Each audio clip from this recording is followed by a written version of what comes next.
Hello, for day 21's Pilates class, we are doing some lovely exercises with our hands and our feet. So it's going to be really nice mobility focused, nothing too tricky, but you do need a couple of props. So first one, if you have a resistance band like this, that's going to be great. If you don't have this, a piece of fabric, a thin jumper, something like that will do just fine. A tea towel is excellent as well. So if you have one of those, and if you have a spiky ball like this is going to be super useful as well. For those of you who are without one of these, you can use a tennis ball, a golf ball, anything that's quite solid. That's going to be so nice to get used to.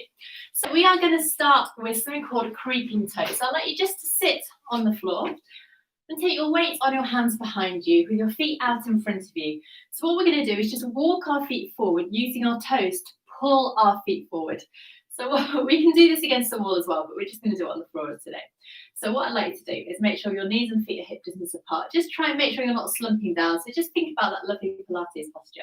And then pick up all of our toes and then place them down. Squeeze your toes and try and walk your feet forward. So placing your feet down, lifting your toes, squeezing them and walking forward. It's like you're inching forward a little bit like a caterpillar. So your feet are working further away from you. You might find already that you're getting cramping than I am as well. So try and get as much movement to those toe joints as you can, walking away, and then we're going to go the other way. So tucking your toes under and pressing away. So tucking and pressing. Now, for those of you who have got less mobile feet, just do what you can.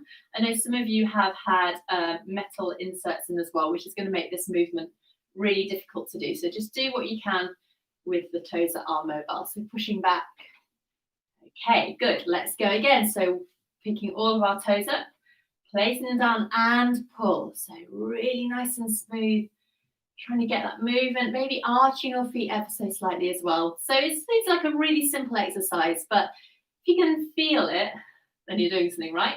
And thinking about how we live our everyday lives. We live in quite inflexible boots, trainers, although at the moment, a lot of us are working from home, so you might find that you're wearing shoes less, giving your feet a little bit more movement. Good. Walking back. Super. Let's go one more time. Pulling forward. Really nice and slowly. And pressing back. This is a tricky part. You're kind of lifting and pressing like a caterpillar. Coming back. Good step. All right, so now we're going to go into something called a Mexican wave. So you're going to do 1 foot at a time. We're going to place that foot on the floor, just making sure you can see your toes. And then I'd like you to pick all 5 toes up. And then we're going to place them down one at a time. So all 5 toes are in the air. And then I'd like to place them down. Little toe, 4th toe, 3rd toe, 2nd toe, big toe. So lifting and placing down one at a time. So with this exercise, we're really getting that mind-body connection in. And it's just so nice to see when you can actually do this. So it's quite hard. It's got a Mexican wave. You can see why. So we're going to go 5, 4, 3, 2, 1. And one more time. Okay, now pick up all your toes. We're going to go the other way. So 1. And this is where you get stuck. So trying to place down 2, 3, 4, 5. It is a lot harder to go the other way. So you can use your fingers to help you if you wish. You might find that they're really sticky, so your toes will not move independently even that way. So just do what you can.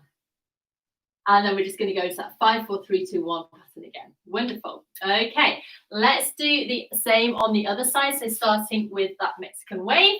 So 5, 4, 3, 2, 1. Pick all your toes up. Make sure you can see your toes. Place them down. 5, 4, 3, 2, 1. So it's quite fascinating actually once you get started and you realise you can do this. So if you wear socks, take your socks off. I feel I should have said that at the start.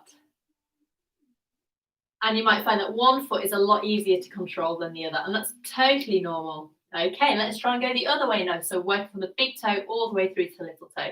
So 1, 2, 3, 4, 5. It's quite hard, isn't it?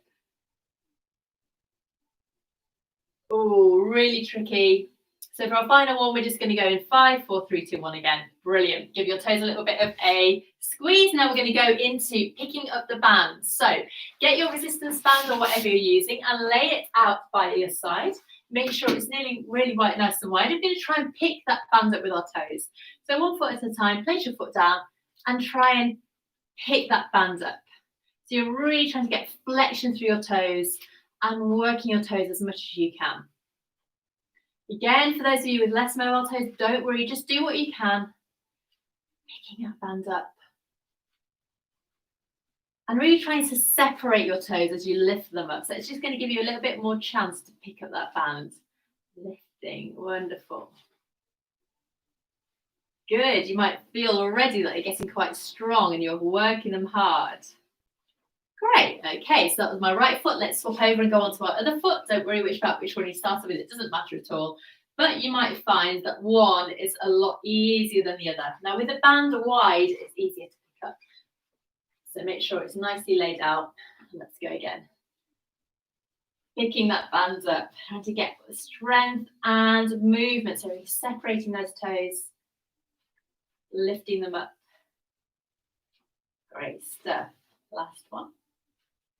And pop that band to the side. Fab. Okay, so now we're just going to get into a little bit of ankle mobility. So sitting however suits you, you can just lift one foot up in the air. We're going to go into some ankle circles. So trying to circle around from the ankle as much as you can.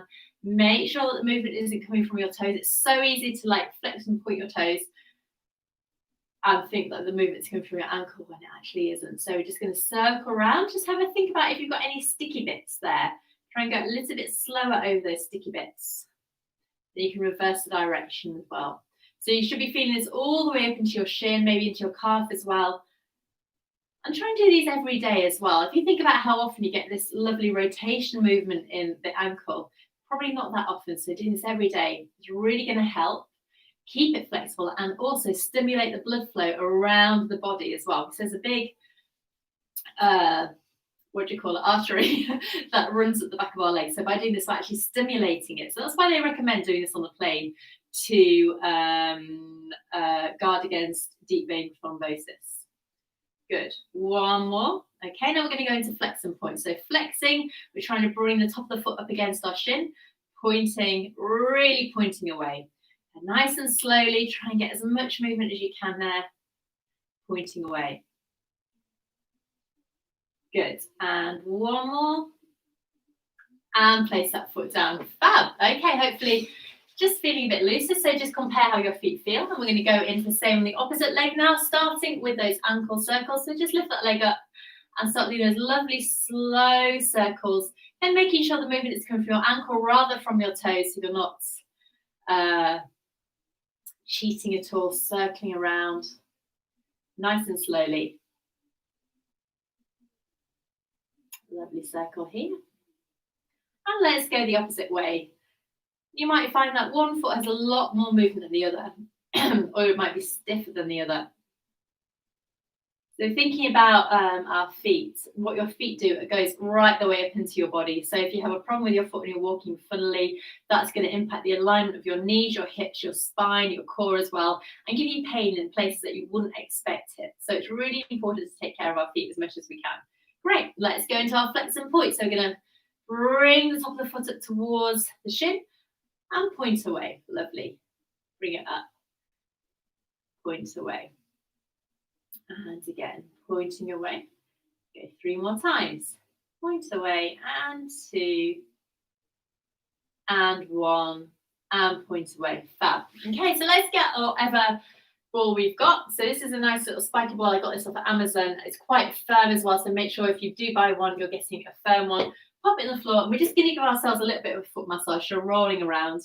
So as well as helping separate the muscles and tendons in our feet, this is going to get our fascia, which kind of is inside our whole body, just kind of warmed up and released as well. So just releasing tension in your feet can really have benefits over the whole of your body. So kind of working into your arches, working across the ball of your foot as well. And really try and press your foot down, widen those bones and those tendons. Lovely little foot massage. So I actually keep this out at all times because it's just so nice to do. If you do lots of walking or running and you find that your feet get tight and stiff, it's really going to help. So going all the way into your toes.